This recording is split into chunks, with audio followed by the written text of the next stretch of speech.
Hey guys, TJ here from J&T Mic'd Up. I want to officially welcome you guys to our very first episode of our talk show.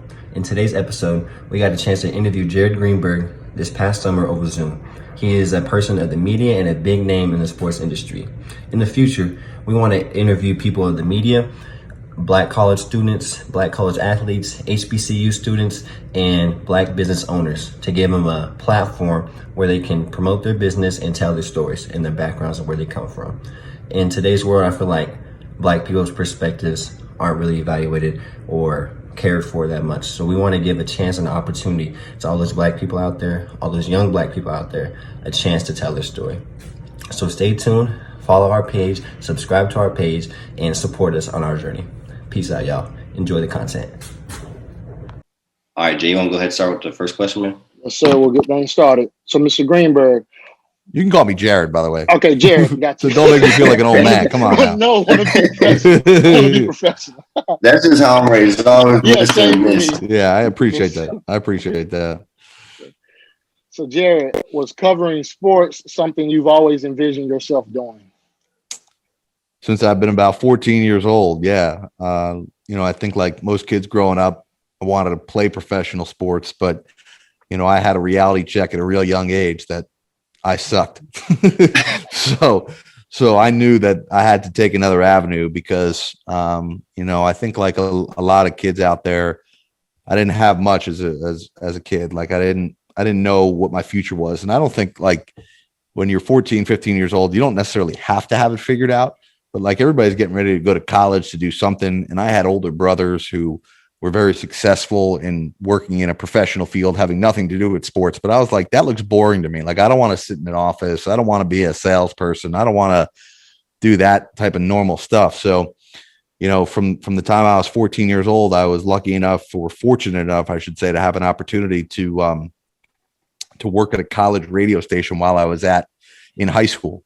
And I kind of compare it to, what people in this generation, your generation have now at your fingertips. You have the opportunity to do a podcast, to do a show, to put it on YouTube, to do whatever you want. And just whether it's not even about being seen, it's just about practicing and doing it. And for me, from the time I was 14 years old, I started to just fall in love with being able to use my voice and talk to people and meet people and learn. And I finally became passionate about something, and it gave me a direction. It made me a better student in school because I realized, hey, I wasn't very focused. So if I want to succeed in this industry, I have to graduate high school at a minimum, right? Like I have to.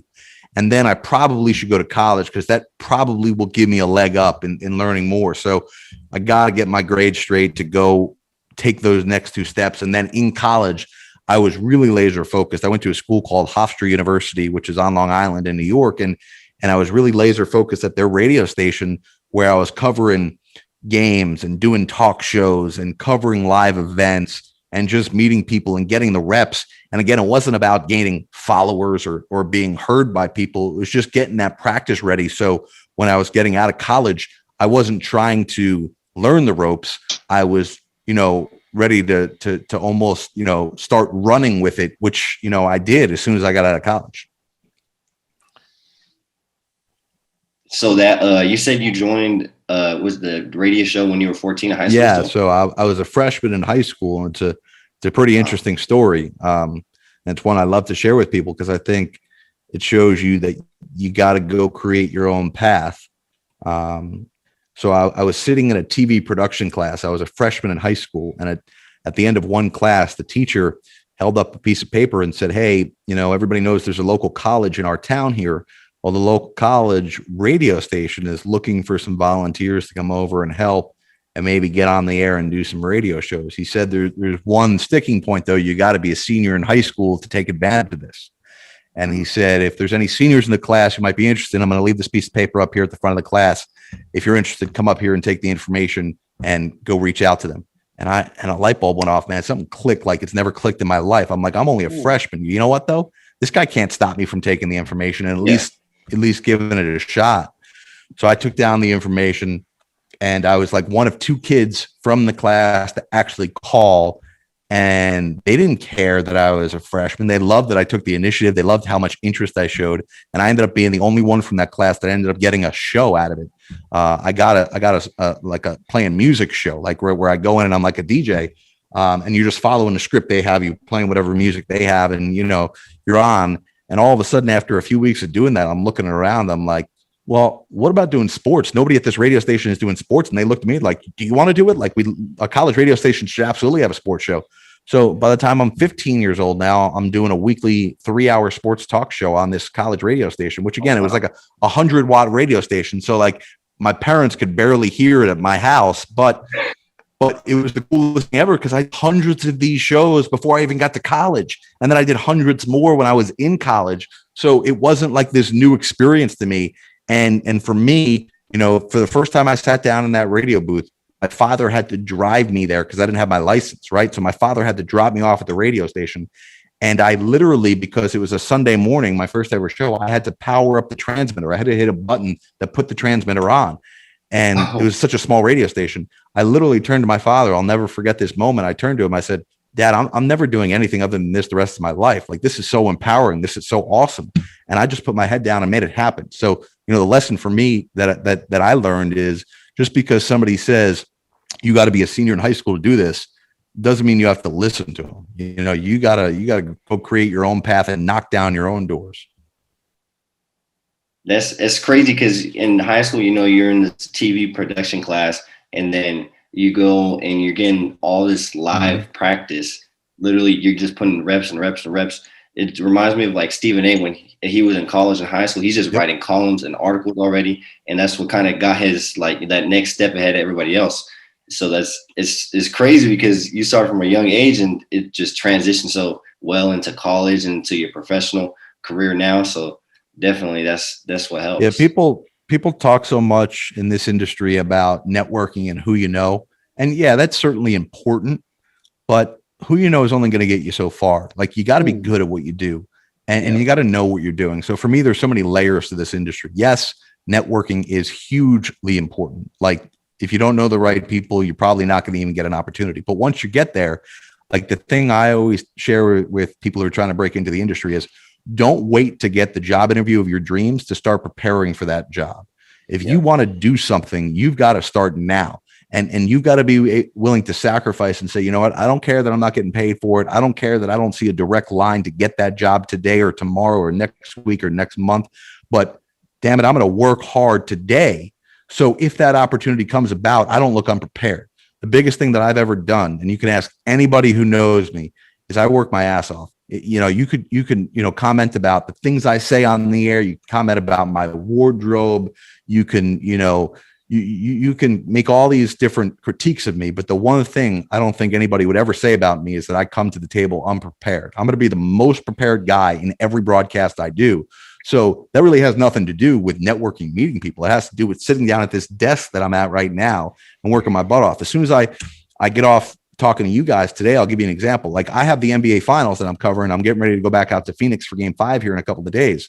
But I'm also getting ready for the NBA draft, which is 3 weeks away from now. Yep. So as soon as I get off with you guys right now, I'm going to get back to my draft prep for the NBA draft. And I'm going to start grinding away at learning the guys that might be drafted, learning what teams need in terms of their draft selections. So it's all about doing your homework. You can't just be a pretty face. You can't just have a great voice. You've got to put it all together and let your work speak for you. Definitely. That's crazy how everything is going on, and it's just nonstop in this industry. Yeah. The finals and the draft and all the off-season stuff. It truly just never stops. So there's always work to do. Yep, no doubt. And you kind of covered your journey already, your educational journey. How was it like in college? A little bit more in depth. What kind of courses did you take? Yeah, so for college, for me, I tell people I did more research on what college I should go to than any paper in high school or college I ever did in my life, right? Because I wanted to find the right fit for me. And I think, me attending Hofstra University was the biggest reason I am where I am today, because it prepared me for real life. It had such an unbelievable radio station. And one of the other things I wanted a really good athletic department at the school I went to, not because I wanted to cheer on the teams, but because I wanted to be able to cover high level sports. So when I got out, I had those reps ready. So in my 4 years at Hofstra, I did just the play-by-play, more than 200 games of play-by-play. Usually that takes people to do 200 games. That might take you 5-10 years to do something like that. Yeah. But for me, the opportunity I took advantage of at Hofstra, whether it was doing college football games, men's and women's basketball, baseball, softball, men's lacrosse, like all these different sports, I got all these reps in and just learning. And it was unbelievable. I got to work with this guy by the name of Ed Ingalls, who just passed within the last couple of years, but he is was my absolute mentor in life, who just was a New York City radio legend. And he worked at the radio station and kind of mentored us and just was giving us guidance and critiques and setting us up with internships. It was awesome. And then, just being in the New York market, I was able to get internships at major radio stations. I worked with the Yankees while I was there. And I got to meet some of my idols growing up, guys like you probably know, like a guy like Ian Eagle, who's one of the top broadcasters on TNT and CBS. He would come to Hofstra because at the time the Jets were practicing there. So one of the coolest experiences that I'll never forget is going into my senior year of college and trying to really put my demo tape together to start sending out to radio stations around the country to try and get a job. And football was what I kind of really wanted to do at the time, play-by-play of football. So Ian Eagles getting ready to prepare for a Jets preseason game, and they're on our campus at the time. And he sat in my car one day, and at the time we still use CDs, right? Mm-hmm. And I popped in this CD in my car with my tape, and he sat there for 15 minutes in my passenger seat of my car. And Ian Eagle, who is like one of the, in my mind, the best broadcaster in the world right now, he's breaking down my demo tape and telling me what he likes and what he doesn't like. And it wasn't just like what I should use and not use, but it was like, I'm going to now put this into practice. And the next week I went out and did a football game, and I was like, oh my God, I got stuff in my head from Ian Eagle. Like, I'm going to make this great. So, I just think it's taking advantage of those opportunities, creating those opportunities for yourself, and then really taking advantage of it. Man, Ian Eagle, that's the guy right there, yep. Top guy. His play-by-play for football is yep. just it's unbelievable. Yep. Oh yeah. You want to get the next one, Jay? Yeah, I'll get the next one. So what are some similarities and differences between television and radio? Because I know like on the radio, there's no filter. Well, no, I think, you got to have a filter everywhere, right? I think that the difference between TV and radio, both take a team effort, but TV has a lot more people, right? Like I compare TV to playing a game of football where you got 11 guys and one person could screw up a whole play, right? The left tackle blows his assignment and that screws up the whole play. For TV, it's similar in that, like, I may be talking on TV, but you may be looking at video being rolled in that has a graphic on it. And that took like 5 different people to make that happen, right? Or, does the soundbite that we're tossing to where I'm leading to a LeBron James soundbite from last night, does it roll? Is it the right soundbite? Was it edited correctly? All that stuff has to come together to make a really seamless TV show that you at home are enjoying. Whereas radio is more about you as the host and whoever, if you have a co-host or if you're on solo, really driving the ship and really just by using your voice, keeping the person and people who are listening engaged and entertained just by that. Whereas TV has so many more components and moving parts to it. And typically television has a lot more commercial breaks. So your segments are shorter. Whereas when I was doing radio, you could do a 20 or 30 minute segment and speak the whole time by yourself. Whereas in TV, you're usually limited to somewhere between like an 8 or 12 minute segment because they got to get the commercial breaks in. So you say radio, it seems like radio would be a lot more raw than television, you say? I think it's a lot more it depends on the type of show that you're doing too. It's a lot more ad lib. It's a lot more back and forth, right? And again, you have to paint the word picture with your voice, right? You can't, in television, we use a lot of graphics that help us tell the story. And the graphic, whether it's stats or milestones or record books or whatever it may be, we're flashing those up and using those as a guide to help you understand what we're talking about in television. Radio, If you don't understand what I'm saying, then I've lost you because there's no guide to help me. Yeah. You definitely got to lock more in when listening to a podcast or a radio show than rather than just like a television. Yep. You know, because there's a lot more going on. Definitely. Let's see. Yeah. Oh, that's me, right, Jay? Yeah, it's on you, TJ. Okay. Jared, what makes the perfect question like during a post-game interview that a sideline reporter would ask or during halftime? How do you really lock in and figure out what you want to say to the athletes so that way you're not getting, roasted by Greg Popovich or something, on the internet? It's a great question. And I've had to learn the hard way, man. It's not easy. And, sometimes being roasted is not the worst thing in the world too. It's fun. You know what I mean? And I think you guys watch us on TNT, NBA TV, right? Like we like to have fun first and foremost. So we don't take this too seriously, but as long as nobody makes it personal, I think it's fine. But for me, there's a lot of layers to it. I'll say that a lot to you because there's no one perfect answer to anything that you ask. And if you ask 5 different people these same questions, they hopefully will give you different answers because this is not an exact science. Right. But for me, it's a combination of a lot of things. Number one, it's my preparation coming into the game, right?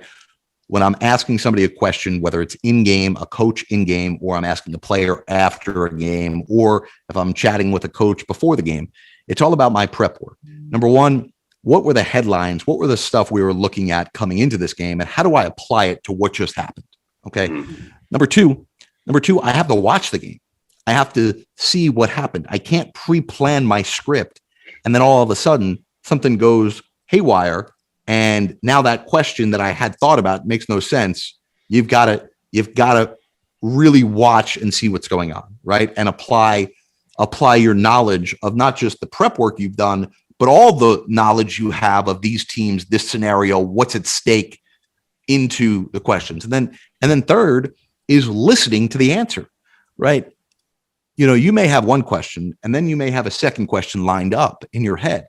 But if the first answer to your first question is something you totally didn't expect, like, for example, if I've got 2 questions to LeBron James and I've got LeBron and I say, LeBron, what was the difference in that massive third quarter run that you went on? And I'm thinking now in my second question, my second question is going to be, what did it mean for Anthony Davis to go out there and score 30 and grab 20 rebounds, right?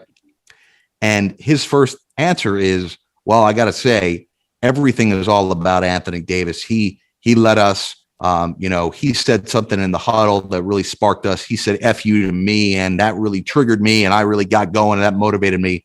I'm not going to follow with that Anthony Davis question because he already answered it, right? So you've got to listen to all that. And then the fourth part of it, I could probably keep coming up with different answers here, but the fourth part of it is doing your best to ask questions that are not yes or no questions. You should ask questions that have these words in it: how, why, or what. How, why, or what incorporated into your question generally does not allow the person you're interviewing to respond with a yes or a no.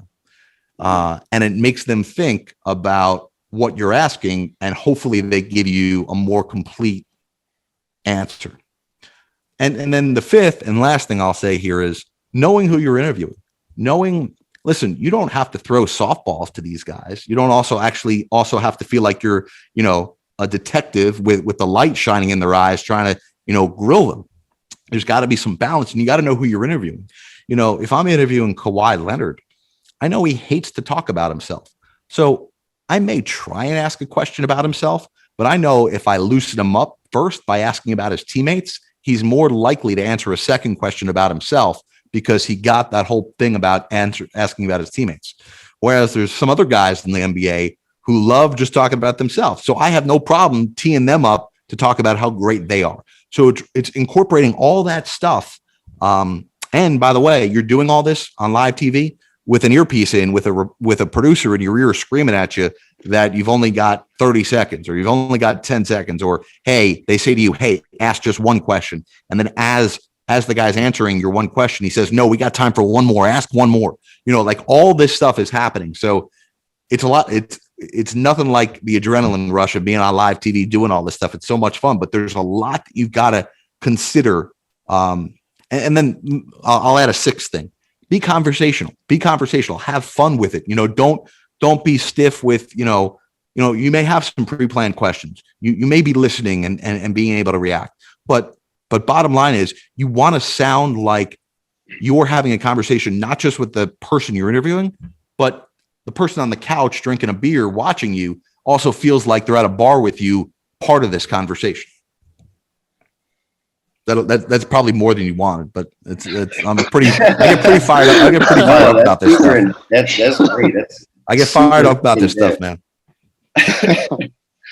No, definitely. This things, me and, Justin would like to know, or people out there, whoever, watches this maybe would like to know that stuff, just because, any tips and pieces of advice would help, especially with a post-game interview, stuff like that. Thanks, man. Yeah, there's a lot that goes into it. And I think, it all comes down to your work and preparation.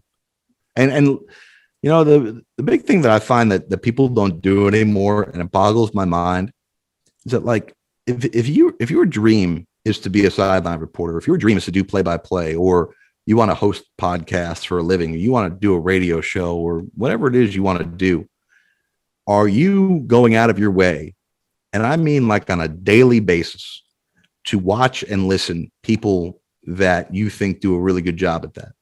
And when I was growing up, not only did I watch and listen on a daily basis to people that I admired, I watched and listened to people I thought sucked.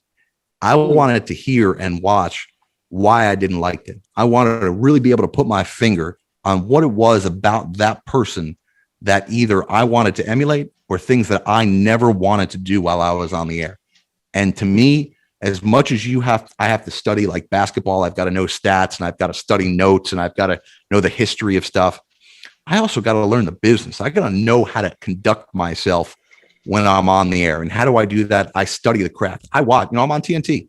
I watch other people on TNT. I watch ESPN. I watch Fox. I watch NBC. I watch CBS. I watch all this stuff because I want to see how people are doing their jobs, not to critique them or criticize them or tell them that they're not good or I'm better than them.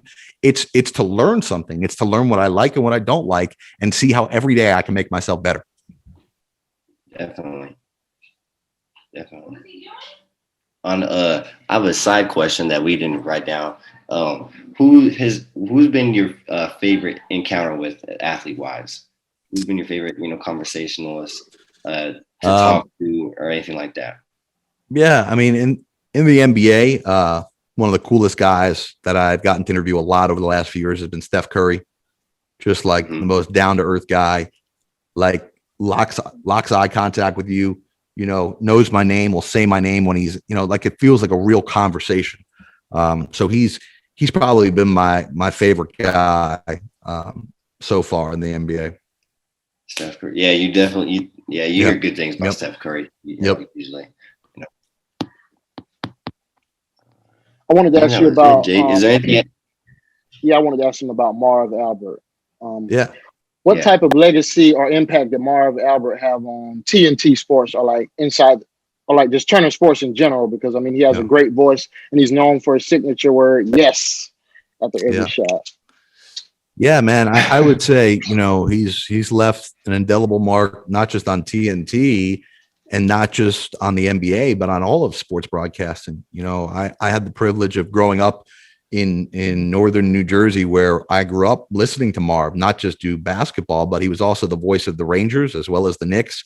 And then he also called NFL games for, my whole childhood. So, people say that he was the soundtrack of a few different generations. I think there's no question he was. And, it was guys like him that I grew up listening to saying, man, I wonder if I could ever do that. And I never dreamed, it's so funny. Like you asked me, Terry, about who are some cool people that I've interviewed over the years. And don't get me wrong, like it's unbelievable to me that I get the opportunity to like have a one-on-one interview with LeBron or Steph or KD or any of these guys. Like it's awesome, right? But for me, the only times I get really like kind of starstruck or I feel like I have to pinch myself that this is not real, it's when I work with some of these broadcasters that I grew up idolizing, right? Like I said to you at the beginning of this conversation, I never thought I'd be a professional athlete. I was realistic about it, but I thought maybe there was a chance I could do broadcasting for a living. But I never really thought, I never had enough confidence in myself that I could reach a national level calling NBA games on TNT. And now, you know, during the open of a game, at the beginning of a game, when Marv Albert welcomes you in, and you know, when Marv's doing a game, you hear Marv, you know it's a big game, right? You're like, they don't put him on the sucky games, right? They put him on the A games. So when Marv welcomes you in, right, he tells you what the temperature is outside, then he welcomes you into the you know, sold out arena, and he says, you know, alongside Grant Hill, I'm Marv Albert, and in moments we'll be joined by Jared Greenberg on the sidelines. Like, man, I get goosebumps, man. And that same thing goes when I'm working with guys like Ian Eagle and Kevin Harlan and Brian Anderson. These are all just like legends of the industry. And for me, that's the coolest part of this job for me is just, you know, being on a level with these guys where they're saying my name in a broadcast. That's like unbelievable for me. It's crazy because I kind of had that moment. It was a few days ago or last week. I was texting Justin, you know, about our show. We probably text each other about every day, just talking about the show. Yeah. We're excited to, you know, finally get stuff going. And I remember I was working out, and he texted me. He's like, "Hey man, are you gonna be free on Tuesday at 12 o'clock?" I'm like, "Yeah, I should be free." And he's like, "All right, we're gonna talk to Jared Greenberg." And I stopped working out. I was like, wait. What? Because you know you have the AirPods in and you have Siri, you know, telling you the message. I'm like, wait, what did he just say? I want to look at my phone. I said Jared Greenberg. Like, are you serious? Like, you know, like our first couple, you know, people talking to, I think we're gonna talk to more athletes or students. I'm like, all right, well, here we go. Wow. I'm honored, but man, I've seen this dude on TV. Hopefully you didn't drop the weights on your foot or anything like that, man. Oh no, I racked up. I made sure I stopped. Yeah. Let's be honest, man. He was already sore, Justin. Come on, we know the truth. He just wanted an excuse to get out of the gym. That's what it was. Maybe just a little bit. Yeah. I appreciate that, man. It's great been chatting with you guys. This has been great. Do you have any advice or words of wisdom to us or any youngsters out there, you know? Or you know, I think, you know, just to sum up everything I've been saying, man, like if you have a passion for something, you've got to go make it happen, right? You can't just tell people about it. Like, I'm so sick of seeing people post these inspirational quotes on Instagram and stuff and think that like posting all this stuff is going to get them where they want to be. Don't get me wrong. You can post it. That's cool. If you need any, whatever motivates you, go do it, but then take some action, right? Like, you've got to go down the path yourself. You've got to go make things happen for you. Like Justin, you're taking this Dan Patrick school, man. Like, that's phenomenal. But if you're not making the most of it, if you're not, you know, if they're connecting you with people and you're not following up with them, or if you're not going out in your own time and practicing, it's just like, you know, sports broadcasting, there's a lot of parallels to sports. And that's why I think so many athletes come over when they're done playing to work with us, because, you know, you would never be a great basketball player if you just go to practice and you're done. You got to go before and after practice and get your shots in. You got to go in the weight room. You got to go work with a strength and conditioning coach. You got to go watch tape, not just in the film room at the practice facility, but you got to go take that tape home and study it. You got to study the playbook. Those are all things you can do for yourself in this industry. And quite frankly, any industry you want to get into. I think that a lot of people who I've grown up with have started on a similar path as me, but have found ways to use this to propel them into other industries, because the work ethic, the passion, the networking ability that you learn in this industry can help you get to other industries as well. It helps you become a great communicator. It teaches you confidence. You know, it teaches you how to be curious. That's another thing. Along with passion, you have to be curious. If you want to be a great question asker, you've genuinely got to be curious about something. Don't always ask questions that you know the answer to. Ask questions that you want to know and learn the answer to. So these are all things that you know, I could go on, guys. Like, seriously, I could talk about this for 10 straight hours and still have more to tell you. But like, I hope you understand what I'm saying here is that if you're passionate about something and you're willing to put in the work for yourself and make it happen for yourself, it's going to be hard not to succeed. Great. Thank you. Yes, sir. Got it, guys. That's just pretty great advice right there. Well, I wish you guys the best of luck. I'm fired up to see where you guys go, and I hope you reach out to me and keep me posted on how you're doing. I appreciate that you thought of me. Most definitely, anytime. We appreciate you having we appreciate you taking time out of your day and talk to us. You got it, man. Get a piece of your mind, your brain a little bit. You got it. That'll be $10,000.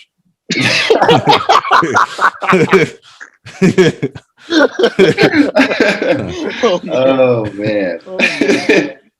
We're gonna have to have you sign a paper before you start next time. I know, right? I'm gonna make you sign a paper before we start. All right, fellas. Thank you guys very much. Best of luck to you guys. All right.